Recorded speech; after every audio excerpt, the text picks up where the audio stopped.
Our aim through this video is not to attack anybody or any organization. Our aim is to spread the different points of views about the vitamins. There's one point of view that's saying that vitamins are well regulated worldwide through the FDA and highly regulated in Australia through the TGA, Therapeutic Goods and Administration. And there's no more that needs to be done. While there's another point of view that's saying that vitamins are in need for strict regulations, need to be highly regulated, the same way as prescribed medicines. Through this video, we will express how vitamins and supplements are being regulated worldwide and in Australia. I started in my kitchen making them by hand back in the 80s.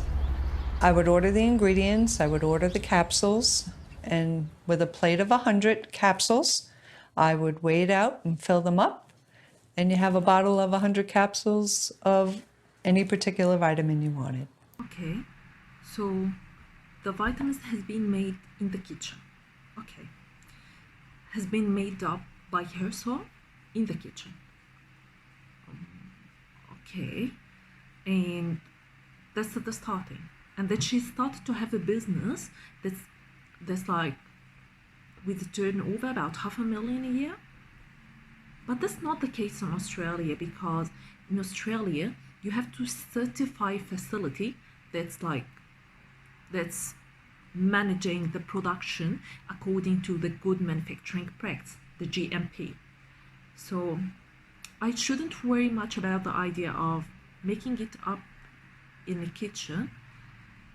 It's still a little bit to be concerned, and it's a big concern to make up vitamins just in the kitchen.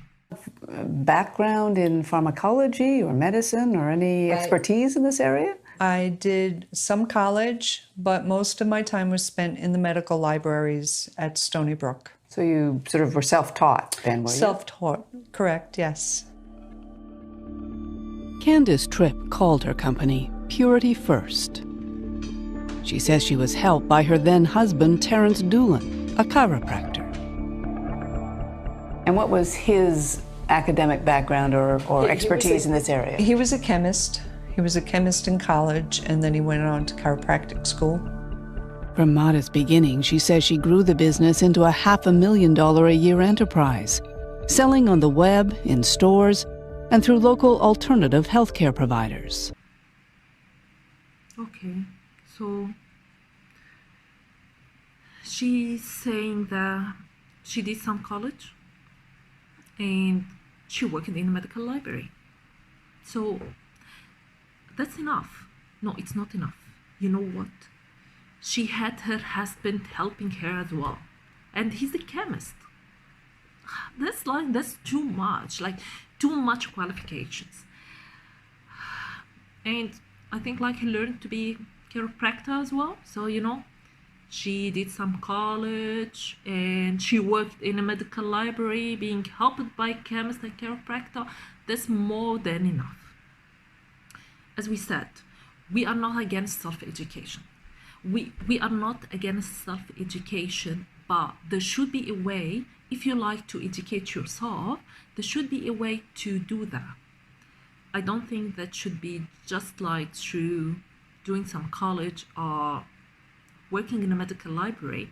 There should be regulations that regulates how to work in the vitamin industry. The same way as pharmacists get regulated as working in different industries should be regulated. I'm not against, again and again, I'm not against self-education, but there should be a way to educate yourself. Not just like doing some college. That's not enough. Purity First is a great name, and I said, gee, how can you go wrong? It's what you would imagine that you would want in every single vitamin, that it's absolutely pure. Vinny Grosso was an early Purity First customer. The vitamins became part of his daily quest for better health. I felt fine. And of course, you know, I'm running every day. I'm feeling great up until the October, November, December timeframe of 2012, where I had some very unusual symptoms. It started with unexplained back pain that soon became debilitating. He then started hearing from other Purity First customers with troubling symptoms of their own. I'm hearing stories. My daughter is an honor student. She's on the swim team, but she's been thrown out of school for being overly aggressive. I'm talking to a woman who had lost her position in a choir because her voice had changed. I'm talking to another woman who said, I've got these incredible bleeding scales on my head and I can't go to work. They were all taking the same vitamins, recommended, they say, by Terrence Doolin, the chiropractor, now a naturopath. Doolin declined to be interviewed and denies any responsibility. Terry had come to me in January and asked me if I thought anything was wrong, because he said there were some blood tests coming back that were funky. At that point, we had just had Hurricane Sandy come through. And a lot of people were getting sick after they were in their basements cleaning up water. And that's why he had recommended people go see this other doctor. Right. And they started going to see Dr. Spaeth. We had an examination and he said to me, what is it that all of you who've come to me in the past month and a half have one commonality? You've all taken Purity First B50 vitamins. It's estimated there are 85,000 dietary supplements for sale in the United States today. Right here I have our liposomal D. So this is our bacopa. This is an herb that would be great for older individuals that are the essential nutrients like chromium. With so many pictures and promises, you might assume that some government agency has approved them before allowing them onto the market. But the vitamins, before coming to the market, there should be a kind of market analysis that's been done for the vitamins in order to be a regulator and in order to be approved by the FDA. There should be market reviews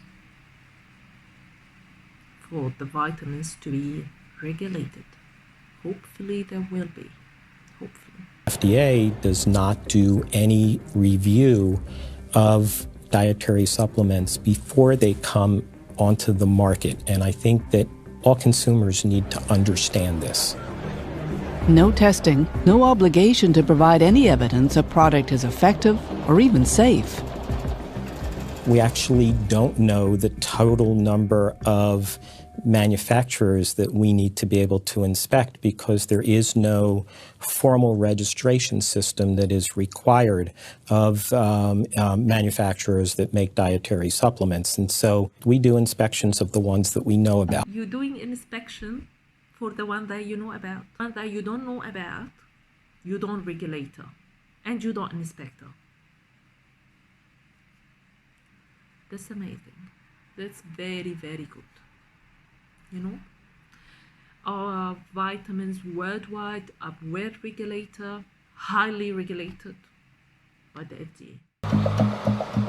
The FDA did know about a supplement manufacturer that used to operate here. In 2012 and again in the spring of 2013, Mira Health Products was cited by FDA inspectors for violating manufacturing codes. Among the products Mira produced, Candace Tripp's Purity First vitamins. I had a lot of faith in Mira because he was more of a smaller scale manufacturer. He wasn't one of these big pharmaceutical company that just didn't really make you warm and fuzzy. What did you do to try to verify that this was a reputable company that would make the product that you wanted? They're supposed to test the product and give you an analysis at the end that what is in the capsule is what they've tested, and the certificate is supposed to be certified, and this is what your product is. And did they give you those certificates? I believe, yes, they did. They gave us those, and there didn't seem to be a problem. But by 2013, there was a problem. Dr. Kenneth Spaeth, who specializes in environmental health, is the man those Purity First customers turn to investigate their symptoms. He arranged for the B50 vitamins to be tested, and the results were a shock. The capsules were laced with 2 anabolic steroids. Joe Quayler, Candace Tripp's current husband, took it up with Mira's owner. I called Mike and said pretty much what could have happened. And, you know, he was making the male enhancement pills. And he said, Joe, he said, if they found any type of steroids in there, the only thing I could possibly think is maybe the mixer was not cleaned enough. You know, you go to the... By now, Purity First customers had started hiring lawyers and sharing their stories. Change in the voice, change in the sexual organs, hair growth on a young lady with one of our clients, basically developing mustache, beard, the female sexual organs taking on a male configuration. For the men who ingested these things, they develop what's called gynecomastia. You end up with male breasts. 2 women from the FDA came in and they were speaking with us about how there seems to be a problem with one of our products. When we asked which product, they said, oh, that didn't matter yet. Okay. Do you want us to stop selling the product? No, you don't have to stop selling the product. Nobody died, they said. Nobody died. Those were their words. Their words were, nobody died. You don't have to pull the product. Their response to me was, people call the FDA all the time to report minor things. So don't worry about it. Nobody died. So you don't need to stop selling the product. As long as it didn't kill anybody, it doesn't need to be pulled out of the market. Okay. I really don't know if she's telling the truth or she's not. I can't figure it out. But either or. If she's telling the truth, so there's the very big problem in the regulation of the vitamins worldwide by the FDA. And if she's not telling the truth, that's another problem with the credibility of one of the most well-known manufacturers of vitamins. I can't figure it out. I can't find out if she's telling the truth or no. It's very hard, and it's a very, very big problem. The FDA strongly denies those things were said.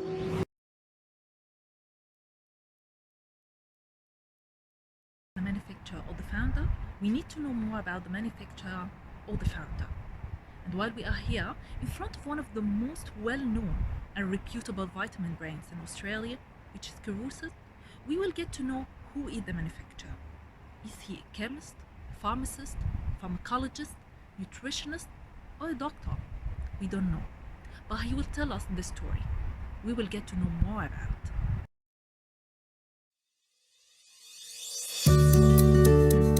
Look, I was always a chubby kid. Being Italian and growing up in an Italian home, there's always something to eat. And when I got to about 18 or 19, I was over 100 kilos. About the age of 23, I decided to join a gym to lose weight and to get fit.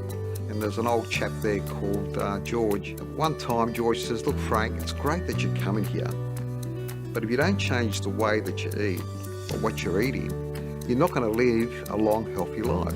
He turns it around, he grabs his book in behind the counter and he hands it over to me and he says, Frank, take this book home, read it, and I promise you it'll change your life. And I literally could not put this book down.